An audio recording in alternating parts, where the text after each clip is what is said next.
what's up guys, it's Graphic Phoenix back with another video today, and today you can see behind me we have the makings of a new vivarium. This one is bigger and badder than the last. This one is going to have a waterfall. So for those of you that have been wondering how do I make a waterfall in my vivarium, or you're about to start one, or maybe you want to redo one that you already have, this is going to be the video for you. I'm going to go into some detail about lighting, about substrate, and about plant choice for your vivarium. With that said, let's get started. Along with going in depth about the lighting and the substrate, I'm also going to be bringing you guys with me building this the whole way through, from very initial stages of planning to the finished product. So this is going to be a long video. Sit back, buckle up, and let's get started. Before we get started on this video, for those of you that have not seen my last vivarium build, I'm going to leave a link in the top right corner of your screen for you guys to go check out, and that will be the build of my other dart frog tank. This vivarium is a little bit smaller. It's 12 by 12 by 18 inches tall. It does not have a waterfall in it.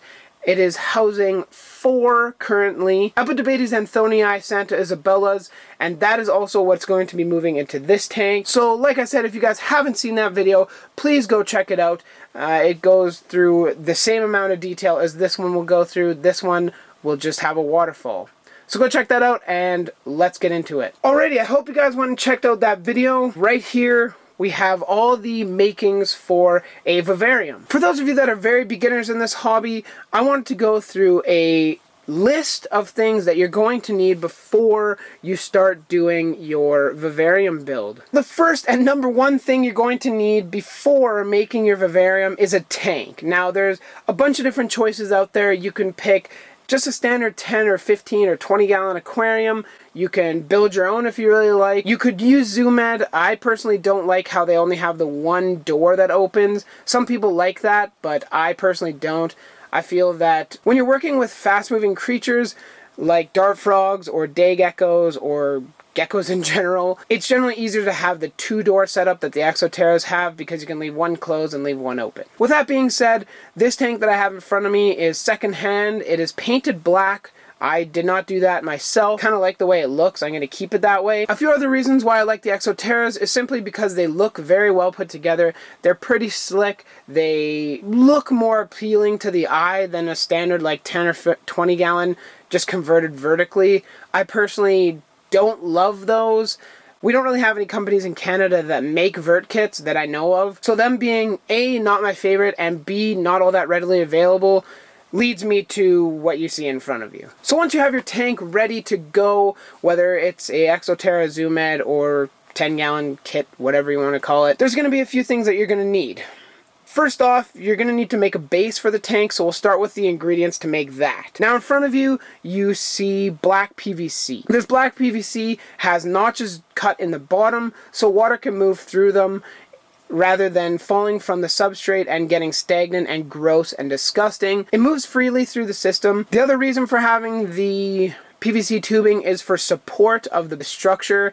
Now, the only reason why I need these is because I'm using egg crate, which I'll get into in a minute, and it needs support. It won't be able to support the weight of the substrate and everything on it by itself, so the PVC is there to provide support for it. On a side note, if you're using the Hydroton clay balls or the Zoom Ed like clay balls you can buy, obviously you're not going to need support with that option, simply because it's a solid and it will hold up to any weight you put on top of it, regardless of the weight. So now that we've mentioned the egg crate, we'll move on to that. The egg crate can be found at Arona, Home Depot, Lowe's, wherever you guys are. Any home hardware is what you're going to want to be looking for. This stuff is called egg crate. Sometimes it's used as light diffuser. I know it comes in silver. I think you can find it in black, and I have the white. So there's a couple different options, but that's what I'm going to use to make the false bottom. Accompanied with the egg crate is you're going to need some sort of mesh. It can be weed block, it can be window screen. I have the latter here. If you're using window screen, try and get the No-See-Um. I'll put the spelling on the screen. You guys can check that out. It's basically a finer mesh.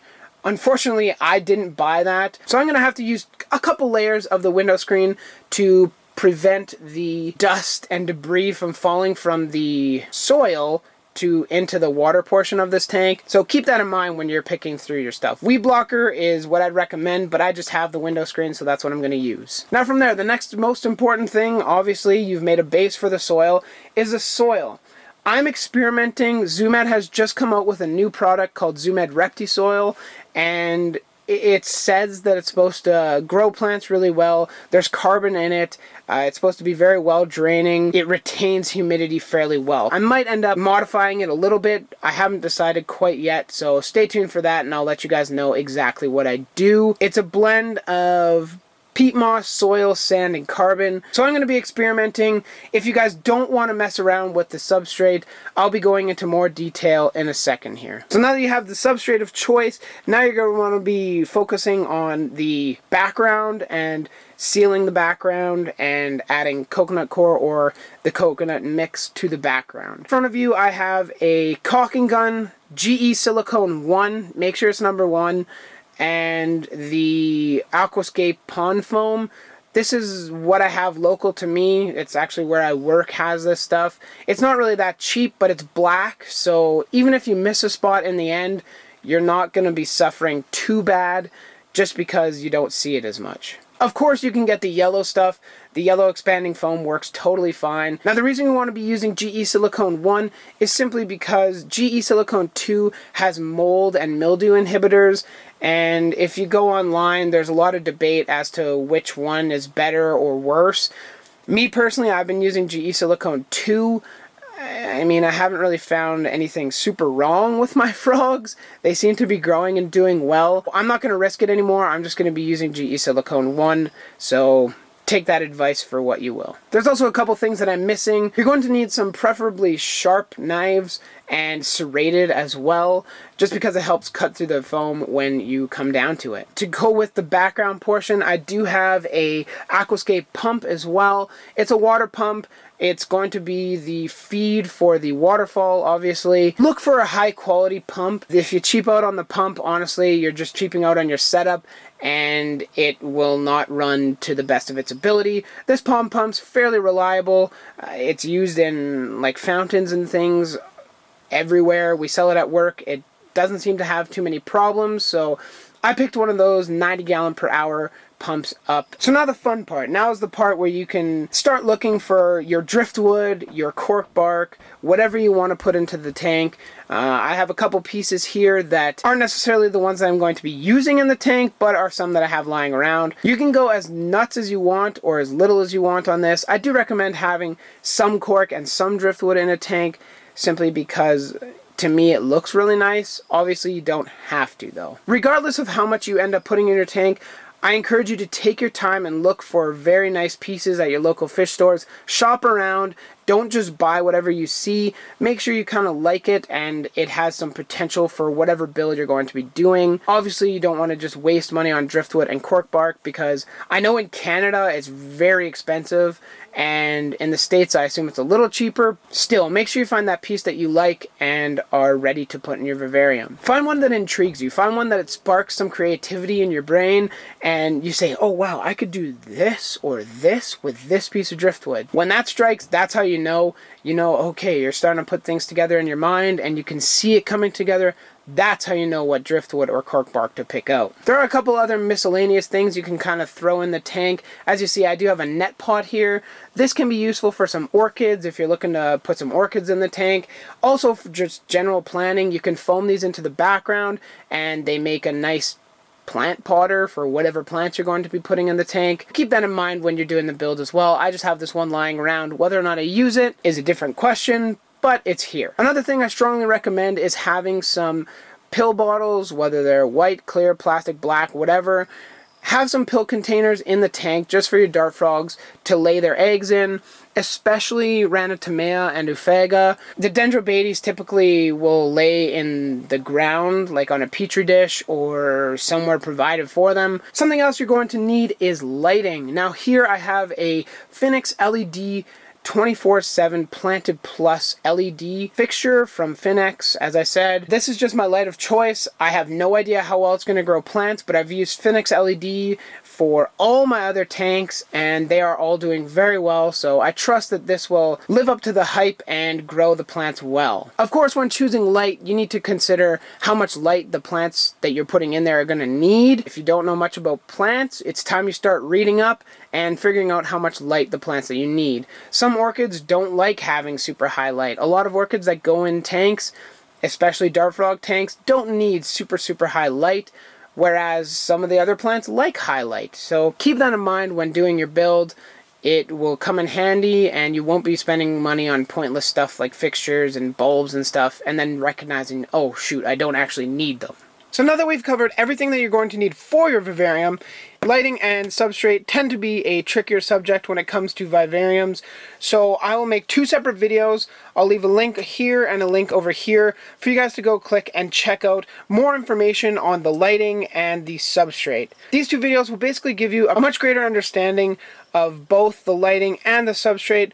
We'll be discussing what good substrate is, what good lighting is, how to achieve it, and what is best for your vivarium. So if you're curious, go check those out, and we'll continue on with the video. Now that we've gone over the basics of setting everything up, going over all the things that you need, going into some detail about the various different components of your vivarium, the next thing you're going to want to do is seal all the corners. As you can see there, I have sealed that corner with some clear silicone. It goes all the way back, all the way up the sides, and then over across the tank. You're going to want to seal the sides of the tank simply because there could be leaks in your Exoterra or any of them. I haven't experienced any leaks, but that's because I resealed them. I don't know if any of them have leaked prior to or not. So I take the precaution to silicone the sides. The tube is super cheap, it's super easy to do, and definitely worth the risk. Especially if you're living not in your basement where a flood won't leak through your floors and destroy everything. The next part of this video that we have to address is egg crate and how to use it.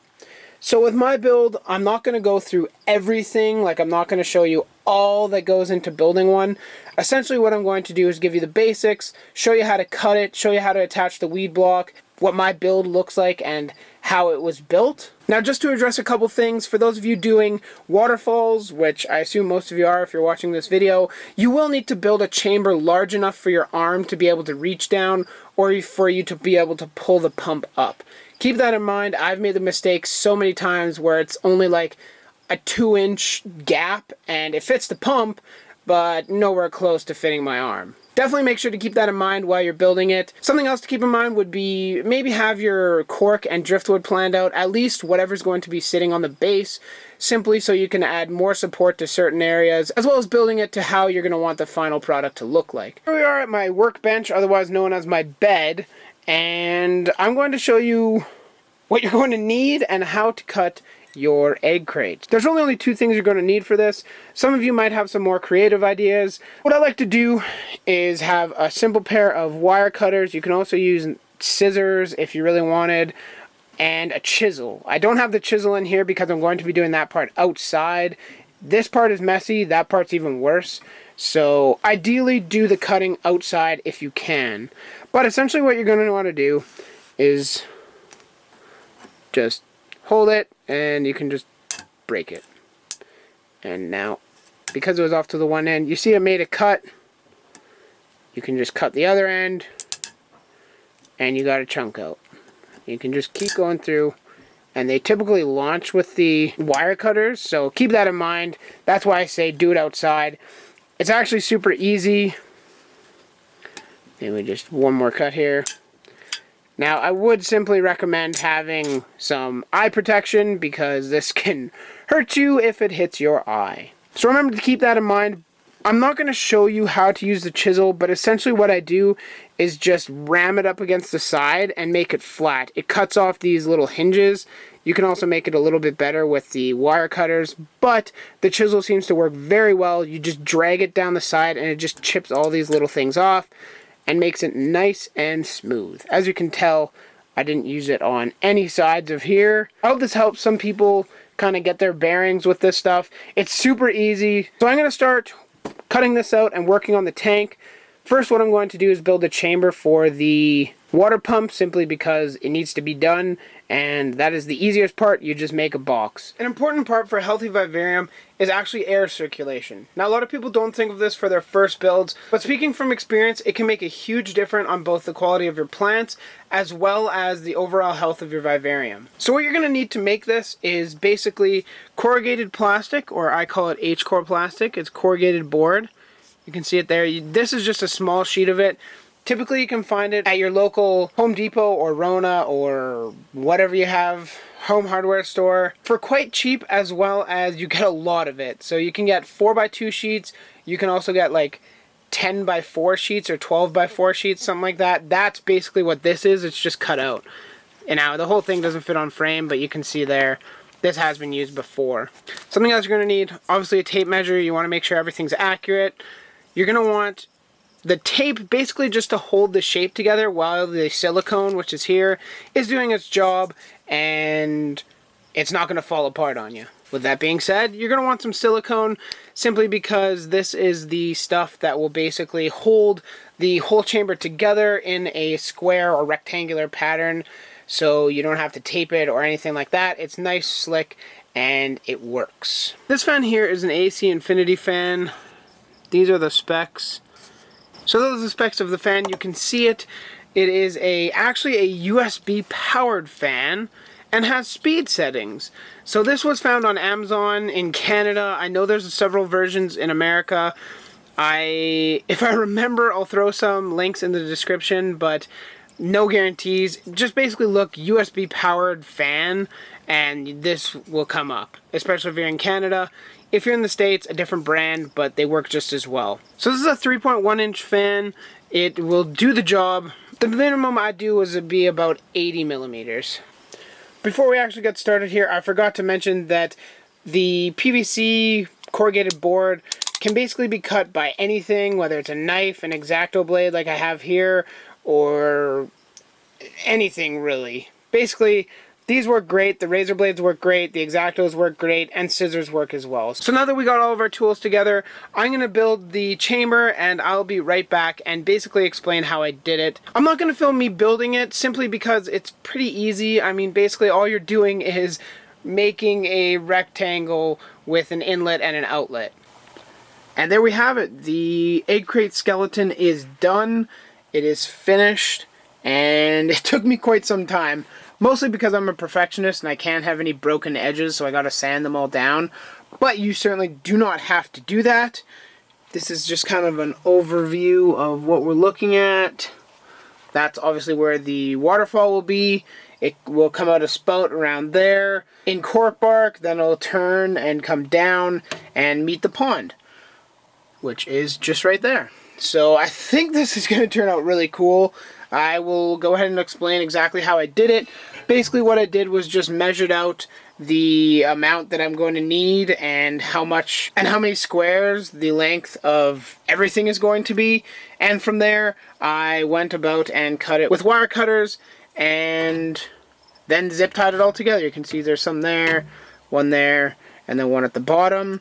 And the base here, there are the PVC supports down below, which are basically reinforcing this whole thing. And what I've done up front is basically outlined the whole thing in egg crate on all three sides minus the back, because what I'm going to do is weed block that all over, and then I'm going to put ADA Amazonia all along the front so it looks really nice and slick, and you don't see any weed block or any gross egg crate or anything like that. So that's my thought with that. And essentially what I've done is just piece together the skeleton. You cut it out, you make it fit, and you basically make how you want it to look as a base. You can go more advanced than this. You can start to make the form of the background so you're not using as much foam. But, I mean, to me, that's not really worth it. I'll use the foam. I'm not going to be doing anything super crazy, so I'm not going to make an egg crate skeleton for the foam. So that's kind of what I have for you guys. I know it is a little bit vague, but honestly, it's trial and error. As you can see, that's come loose now, so it's all trial and error. You guys just got to mess around with it, figure it out, and once you do one of these Dart Frog builds with one of these false bottoms, it goes by really fast. you kind of get the hang of it, and oh, I need to add a zip tie here, and I need to add one there, and then you're off to the races. So next time you guys see this, it will be all weed blocks. I don't think you guys really need to see that, especially because this video is already long as it is. So I'm going to spare you the expense, and we'll catch you guys when this is over. This is the finished with the weed block, and I actually put screen here just to allow a better pass flow of water, because this tends to, at first, it definitely is a little bit water resistant, like water doesn't flow through it super easily. So what I did was I put mesh, just like a window mesh on here, so the water will be able to pass through nice and easily. The reason why the insert is not in here is because I siliconed these PVC tubes into the tank, and they're just curing right now. I did about an hour ago, so I still don't trust that it's ready for the load of the egg crate. So just to give you a general overview of the actual egg crate itself, you can see I used probably like 30 or 40 zip ties. You can kind of see that there. There's zip ties all over the place. And then put the base and the upright separately, and I basically just attached them together with 4 zip ties. You can kind of see the reflection right there. I know it's kind of hard to see, but that is the finished product. Next up, we will start foaming. Alright, so here we are back again. We actually have the tank kind of set up. I started to foam a little bit, as you can see there. I basically just wanted to anchor in these logs because I don't want them to fall. I have them in the position that I want them, and that's the way they're going to stay. If you notice this white box over to the side, this is actually the air circulation system with the fan built in, and that'll be going in the tank as well. So what I'm going to be doing right now is basically just foaming the background, like the glass part, the reflective part you see there. I've already done some of it, and I'm not going to be doing a whole heck of a lot of foaming in this tank. I want to leave most of it open to the frogs to have. I've learned from my past experiences that doing the whole background or doing all the sides can be a little bit much. A, it's more expensive in foam and more expensive on the silicone and everything, but also it doesn't necessarily make it look better. So keep that in mind when you're foaming. It's super easy to do, but use it in moderation. You don't want to have a ton of foam. You just want to make it look nice. Now right now I'm only going to be doing the back, as I said, because that's all that this orientation will let me do. So that's what I'm going to get started and do right now. Basically my thought process is I'm going to have this corner with like a little bit of a landing for the frogs, and then it will kind of branch off and go around and up, and I'm kind of just freeballing it, so hopefully it turns out well. Be strong to hold the powers of the sun.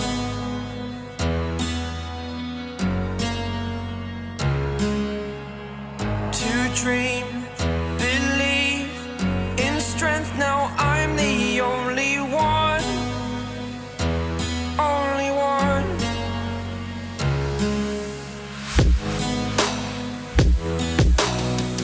I was an ordinary boy until I broke the rules. My life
So you guys have just seen me put in this piece of tree fern fiber and kind of foam it in, and then I actually use silicone to attach it to the, I guess, air vent. But now is the next most important part for this tank, and that is trimming the foam. The reason why this is so important is because the trimming of the foam, A, makes it look more natural, and you can kind of carve whatever figures that you want to be in there, and it also kind of shapes the whole project. Furthermore, it actually helps with the silicone adhering to the tank, because as it is now, the silicone, it will stick to this very smooth, fine surface, but it won't stick all that well. Sometimes you'll have it peeling off or not looking so good, but when you have it trimmed, like this stuff here, you can see it's nice and, I guess, air bubbly. The silicone tends to attach to it a lot easier and holds a much stronger grip to it. With that being said, it's super easy to do. You can cut it with a butter knife if you really want. I have an X-Acto blade here. I'll also use some of my pocket knives for some of the larger areas, something like this guy here. And for some of the very fine details, I actually have this little Walmart razor blade to help with that as well. I'm going to kick this into a small time lapse here, and you'll see me basically trim out this portion of the tank.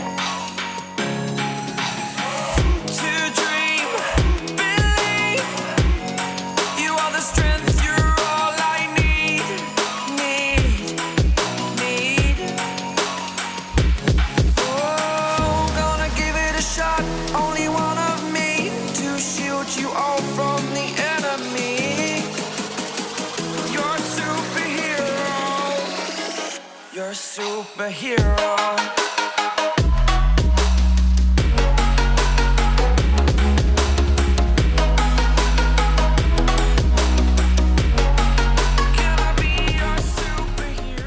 So I hope that little time lapse gave you guys a bit of a brief understanding of what you're to do. You're basically just cutting the foam, making it look the way you want to. Of course, if you cut too much, you can always add more spray foam, or if you cut too little, of course, you can always go back and cut more off. So it's all an experimentation process, and if you don't get it right your first time, do it over again. Alright, so now that you've witnessed some of my carving, the tank is actually done. It's done carving. It's ready for siliconing. So before we start, I'm just going to go over everything that you need for the siliconing process and go over a couple alternatives. First and foremost, I wear gloves because I am one of those that put on a huge thick coat of silicone and then basically smear it all around and then put the coconut core into it. The next thing you'll need is obviously a caulking gun, unless you have a very, very small tank and you don't need the tube silicone, then caulking gun will work just fine. So this is one I have. It's got one of the punctures for the silicone on it, and you basically just jam the silicone on it, punctures a hole, and you start going.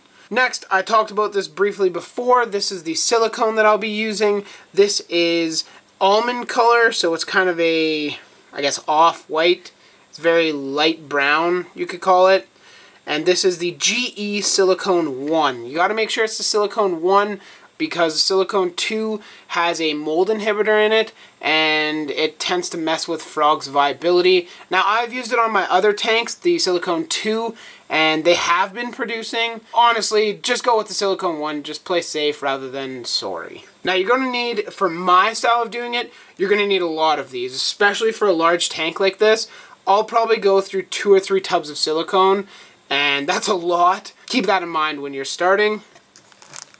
Now, the next most important thing you're going to need is obviously the background mixture. Now, this is a mixture bought from Jungle Jewel. As you can see, there is coconut husk, fir bark, looks like some sphagnum, probably some coconut core, and then there's little rocks in there as well. That's what their background mix comes with. Now, of course, you can only use the coconut core. I have some unexpanded stuff right here. This is the brick coconut core, obviously. You can use that. I definitely recommend using plantation soil. That one works fine. There's a bunch of different variations. This is just more of a, I guess, natural substrate background, it'll provide some places for plants to attach and grow up the back. Now this is completely optional, but it is recommended among many of the common ingredients in the background mix. This is actually tree fern fiber. I don't know how well you guys can see that. Hopefully it's focusing for you. But this is, these are actually the Exoterra panels. You can see here that I've actually just ripped apart, and I will be adding it to this mix. Before we start, I'm going to explain how I do it just in general, and then you guys will see the time-lapse version of me doing it. I essentially add a huge thick layer of silicone and then use way too much background and push it in, push it in, push it in, and let it dry. Once it's dry, you tip up the tank, everything that's loose falls to the ground, you collect it, and you can use it all again. So let's get started. If I could sleep, I'd dream of what we'd be, but I can feel you slip further from me. Oh, it makes it hard to be when you are all that I want, but don't have. And I'll run into the sea, follow this heart that escapes me. It escapes me, and I'm lost. Forget me, all I was and become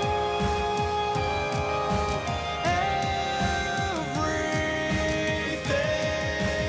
All I wanted.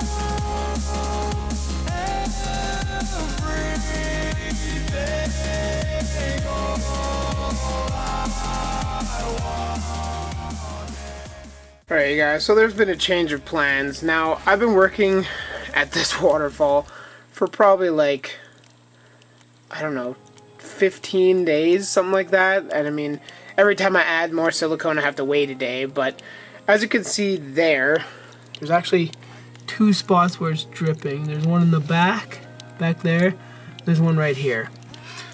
Basically what I've decided is I'm no longer going to do the whole waterfall thing. You guys have seen how to build one if you ever want to build one for yourself, but this is me just sharing that I'm not going to be running it. So for the rest of the video, basically this thing will be inactive and for its lifetime with me. So I don't think I'm going to fill the waterfall up, but I think I might do something where I can just attach like foam or some like epi-web or something like that, because I can't stand this. Like, I've given it so much time, and every time there's just a new place where it leaks. Like, I cut out that, I siliconed all here. I did everything I possibly could, and it didn't work. Now, I'll still have this, like, water area down here, the rocks and stuff. It's just not going to be circulating. I figured I would let you guys know that before I move on, and now we can start working on the substrate layer. So now that I've covered the fact that the waterfall won't really be happening, I'm also going to change another thing that I said I would be doing, and that is only using the new Zoom Ed Rectisoil, testing it out. I've decided that I'm actually going to be adding the Jungle Jewel, this is actually background mix, because personally I didn't really like it too much for the background. It didn't seem to stick very well for what I used. So in order to use what I have left, I'm going to mix it into the substrate. Now the reason why I'm doing this is both for nutrients, because I know in the substrate here there's a bunch of coconut coir, there's the rocks, so they'll have minerals in there, there'll be extra drainage, all that stuff will be beneficial to the Vivarium, which is why I'm going to be using it. I trust that the Reptisoil is going to be good, but there's a certain part of me that's a little hesitant. So yeah, that's what I'm going to be doing. Let's mix up a batch and we'll get it in the tank. So right here you can see that I'm adding one full 10-quart bag of Reptisoil. I'm using 24 ounces, I don't know how many quarts that is, of the Jungle Jewel background mix. And then just to top things off, I'll also be adding a little bit of plantation soil along with coconut coir. Now as you can see here, you can see that this stuff is very fine grained. This may not be the best for your dart frogs simply because it's going to stick to their skin really well. So it is very important that you have a large leaf litter, a thick bedding of leaf litter, as well as what I'm going to do is top it off with a layer of coconut coir and coconut husk, just so I can make sure that the frogs aren't getting into it and that it's going to hurt them in any way. So keep that in mind when you're mixing this together. And here we are, a couple days later, 2 finals down, and an hour-and-a-half live stream to plant this tank. I didn't film anything for the video for this, simply because I was live streaming it all. So if you guys want to see what I was doing, you guys can go check out the live stream. I will be posting it on YouTube, so you guys can go check that out. It should be up already by the time you're watching this video. And this is what I've done. This isn't completely finished. There's a little bit of Ficus pumila up there. I don't think that's going to work. There is the watermelon vine at the very back there. There is Bilbergia right there. There is some begonia, some very large leaf begonia down there. We got a couple bromeliads. There's a little tiny African violet here. This plant right there is imported from the South America, that's what it's called. Then we have some Swiss cheese philodendron. There's a nice looking vine back there. I don't know what it's called, but yeah, that's what it is, a vine. There is some, I don't remember, it starts with a G. It can be used for an aquarium plant as well. And yeah, so that's all the plants we have in there. Oh yeah, there's another type of begonia right there, and there's a crown of one right there. I have no idea if that's going to grow, but I figured I'd throw it in here just to see what happens. So now really all there is left is for me to finally do the top of this tank. I'm not going to include that in the video. If you guys want to know how I make my glass tops with the little screen front, I will make a separate video for it down the road. It won't be with this video, but I will be making another video for it later. I know this is already going to be a very long video, and that can be another video on its own, so I'm going to get that ready. I'm going to basically finish off the tank. You guys, I don't think really need to see it. I'll definitely show you a final product of, I'm going to top dress this because this stuff is very fine and could get stuck to the frogs. So I'm going to top dress that with coconut coir and then a heavy layer of leaf litter. Then I can get this tank finally up and running and have bioactivity and all the fun stuff. So, alright you guys, and here is the final product. So what I did with the camera off is I let some pilea grow there. There's some tortoise vine, something like that. And then this is right here, Peperomia prostrata. And then I put more pilea up here. And I also attached one of my 2 halves of Restripia orchids right here. You can see the new growth right in the center of your screen. That's what's new with the plants in the tank. And I will be getting some epiweb or something to fill the waterfall full of, and then grow more moss and vines and stuff on there too. So I'm really looking forward to that. So now that you guys have seen a little bit of the plants and stuff in the cage, we can move up to the top of the cage where we have my Phoenix LED Planted Plus, I believe. Whatever I went through in the very intro of this video. There's a custom made screen here. I made it double layers thick so that hopefully no fruit flies will be able to get through. Back there we have a custom piece of glass with a little square cut out. Even though I'm not using a waterfall, I still needed a square, and at the time I had this cut because I was going to use a waterfall, but there's no actual like glass or anything over there, so that is kind of nice. But you guys can see here that it's all put into place. Everything is all siliconed in. So the front mesh is all siliconed in, and the glass is all siliconed in. I will hopefully be adding a Miss King to these guys. I think I'm just going to basically like put it here. I'm going to cut a hole in the screen and build it into the cage. I didn't think ahead and get that cut, but it's tempered glass, so I wouldn't be able to drill it anyways. So I have my large springtail culture right here.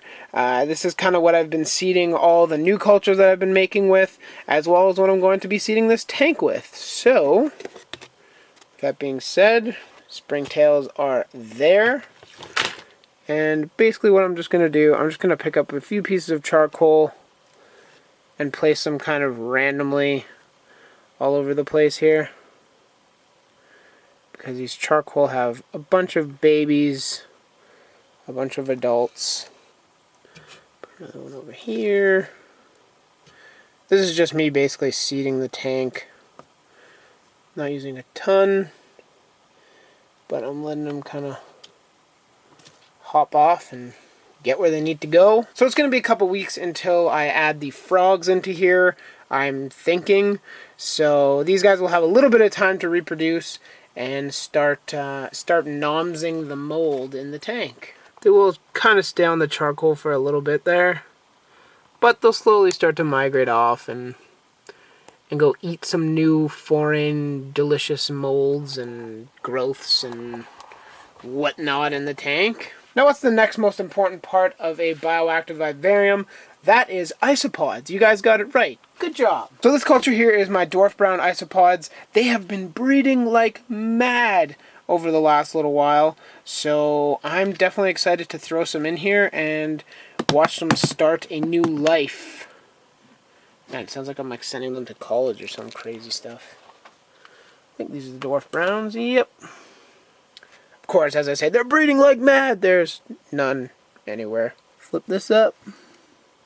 Hey, what's cracking, everybody? I think I'm just going to grab a handful, basically, right from the center here, and just kind of sprinkle it around the tank. And you guys didn't see any of that. I'm sorry. You guys can see them in their bin, though. That's kind of exciting, isn't it? Like, look at that. Look how many there are in there. They're breeding like crazy. These guys are doing super, super well. I'm super happy with these. Yeah, well, you guys saw them in their actual tub. You don't need to see them go into the vivarium. You just know that they're in there now. So I'm going to let them breathe for a little while before I add frogs. That's true for, I'm going to let the plants grow in a little bit. I'm going to let the tank kind of establish for a little while. I think it'll end up being probably 2 or 3 weeks before I get any frogs in here. And when that time comes, you guys will definitely be brought along. But I think it is now finally time to wrap up this video. So that concludes it. That wraps up the waterfall vivarium build, really. We went into some great detail. We sped through the foaming and everything. And I hope you guys checked out the kind of supplemental videos about lighting and substrate that can be found in the description, as well as at the end of this kind of outro here. So for those of you that made it to the very end of the video, I really hope you guys enjoyed. This process took me about 2.5 months, simply because of school and how much time it took me to actually get stuff done. But this can be a much faster process. You guys can do these in like 2 to 3 days if you're very diligent and you get all the touch-up and everything all in one go. So they're definitely not too bad. It's definitely not average to take you 2.5 months to do it. Now, I really hope you guys enjoyed and you guys learned something. I know I had a lot of fun building this tank. The waterfall didn't end up working out in the end, but I think you guys still got the drift of how to build the background, the false bottom, siliconing the whole tank, planting, which if you haven't seen that, like I said earlier, I did do a live stream planting, kind of. It's an hour and a half long, and it's more just me kind of shooting around with my Facebook friends, and it was a lot of fun. I really enjoyed it. So I want to thank you guys so much for watching. If you liked the video, drop a like down below. If you have any questions, comments, concerns, anything that I might not have covered, definitely leave it in the comment section down below, and I will answer them there. So if you guys want to see more of my content, whether it's frogs, reptiles, plants, any of those 3 things and then some, definitely click that subscribe button and you will not be disappointed. Thanks guys for watching. I hope you enjoyed this long video. Graphic Phoenix, out of here.